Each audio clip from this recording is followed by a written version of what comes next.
BBB here, East Durham College again with Darren Richardson, Darren Surtees. How are you doing, Daz? You alright? I'm alright, mate. How are you? Aye, not too bad, not too bad. Doesn't seem like we've been that long since I've seen you. We were here a few months ago. I think last time was obviously just before the golden contract.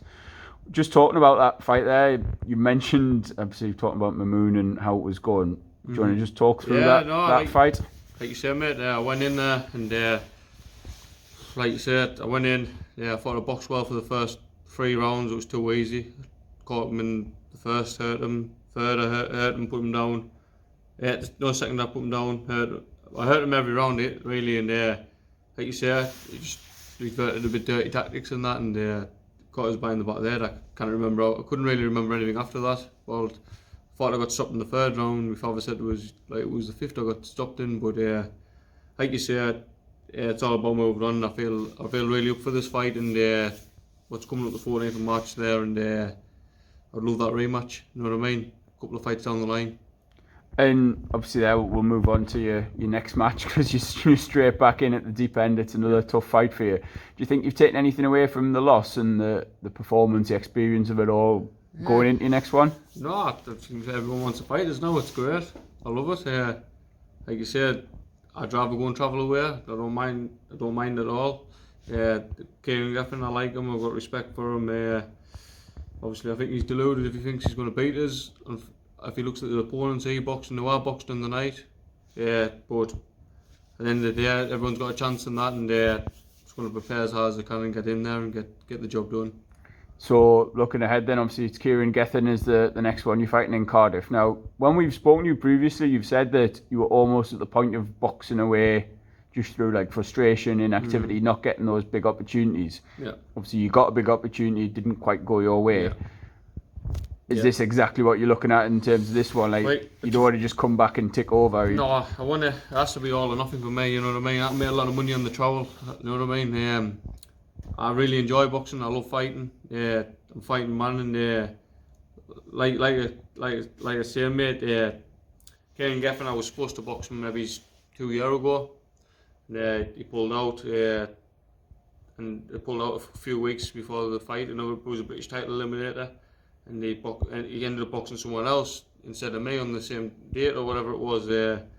I don't know, but like you say, he's a little strong, come forward lad. But if I can't beat a man like him, then I'm in the wrong sport. And it wasn't really about boxing away. I was going to pack it in all together, because I thought like I wasn't getting paid for anything and that. I was 100% dedicated to the job, and nothing was happening. Same as the reason why I went in the MTK global contract, because I was supposed to have boxed. I had 3 opponents, they're all pulled out. I think I boxed once in that year. You know what I mean? Ideally I could have done with a couple of 10 rounders or something, or 50. I'm always in decent scrap, it doesn't matter who I'm with, you know what I mean? But I just thought, like, if I had a couple of fights before that fight, then I think it would have been a different outcome. And this one is a 10 rounder, am I right in thinking that one? So I'm not boxing prepared for a hard 10 rounds? I'm boxing nothing less than a 10 rounder now, you know what I mean? Nothing less. Is that like financial? Is it the motivation side, a bit of both, or? Yeah, everything's. I'm doing it. See, I'm doing it because I love the sport. You know what I mean. Money wise, I can go to work and make a lot of money. You know what I mean. Just getting stuck in, being a normal person and going to the pub and doing normal things that normal people do. But want to see how good I am until I'm 50 years old. You know what I mean. And I'm being dedicated. I'm always being dedicated. Like you say, mate, for me, I just love it, and I want to keep going till the shoe comes off. You know what I mean, kind of thing. Alright, definitely. And you've said there as well, like lots of people want to fight you now. Is that purely based on the loss? They've seen you lose and they think, oh, we'll have a bit of that. Mint, mate, because like you say, I'm being looked after in the boxing game. You know what I mean. No one's giving me anything, and the things I've done it off my own back. It's a hard sport, boxing. I know I'm a hard person, but it's one door closes, other one opens, you know what I mean? And I think this is coming at the right time now. I would have liked this fight here before I went in there, you know what I mean? But how did it come about? Did they approach you? Because obviously with being like their show. Yeah, what they said is after that tournament that obviously if you got beaten, that there's 8 of yous, the 4 losers box each other, where one's arse fell out and he's dropped down a weight, the other one pulled out, and there was only me and Kieran. So I was like, champion, let's get it on, you know what I mean? put a thing on Twitter. He replied back to it. Let's, you know what I mean? He's confident.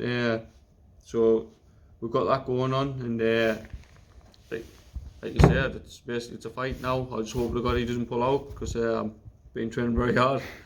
I can only imagine the frustration that'll be.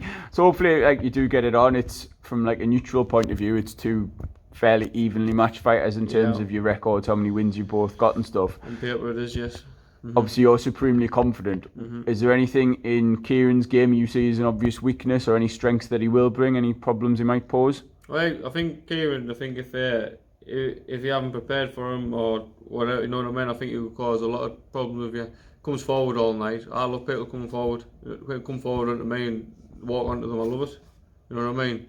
I think I proved in that last fight. I know, like, I got stopped, but like the lad I was boxing, I think I would have looked at the 6 weeks just to train for him. You know what I mean, or whatever. But like, different class. You know what I mean? And I know I'm not far away from him. That's the difference. You know, when you watch Kieran, he boxed a lightweight, 2 or 3 days notice. He got beat fair and square. You know what I mean? He got a draw. I'm hard with myself, so I'm hard with other people.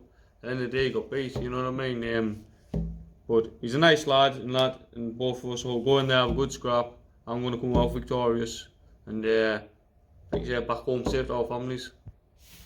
I think that's a nice place to end, Daz. We'll leave it there. Thank you very much for your time, as ever. It's not over yet.